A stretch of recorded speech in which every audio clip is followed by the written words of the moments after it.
আমি স্পষ্টভাবে জানাতে চাই, জনাব কায়সার কামাল স্যার একজন অসাধারণ, মানবিক, ন্যায়পরায়ণ এবং দায়িত্বশীল ব্যক্তি।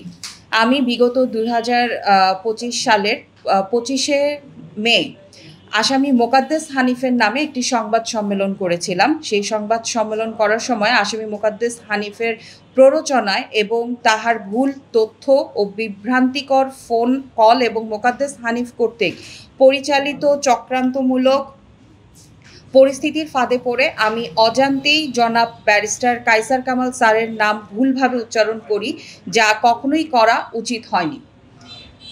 আমি স্বীকার করছি যে আসামি মোকাদ্দেস হানিফের কথা যাচাই না করে একজন সম্মানিত আইনজীবীর নাম উচ্চারণ করা আমার উচিত হয়নি। তারপরও জনাব কায়সার কামাল স্যার ধৈর্য, মানবিকতা ও প্রজ্ঞা দেখিয়েছেন, তাহা আমি গভীরভাবে শ্রদ্ধার সঙ্গে স্মরণ করি। আমি একজন মা।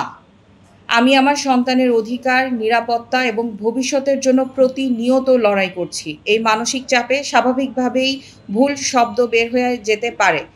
বিষয়টি স্যার উপলব্ধি করেছেন বলেই তিনি আমার প্রতি কৃতজ্ঞ এবং আমি তার প্রতি কৃতজ্ঞ। আজ জাতির সামনে দাঁড়িয়ে আমি স্যারের কাছে আন্তরিকভাবে ক্ষমা প্রার্থনা করছি। আমি বিশ্বাস করি তিনি আমার পরিস্থিতি, আমার সংগ্রাম এবং অনিচ্ছাকৃত ভুলটি বুঝে আমাকে ক্ষমা করবেন।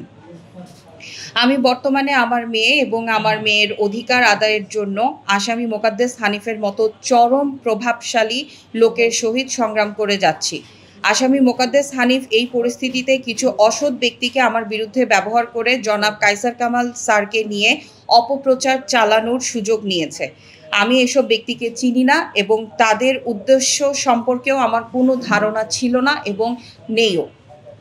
তবে আমি একজন সম্মানিত আইনজীবীকে নিয়ে ভুল শব্দ উচ্চারণ করা আমার উচিত হয়নি, যার জন্য আমি গভীরভাবে দুঃখ প্রকাশ করছি। আমি ভুল তথ্য যাচাই না করে মন্তব্য করে আমার দায়িত্বহীনতার পরিচয় দিয়েছি। আমি তাহা উপলব্ধি করেছি এবং সেই ভুলের জন্য আমি আবারও ক্ষমা প্রার্থনা করছি। আপনাদের সবাইকে অসংখ্য ধন্যবাদ।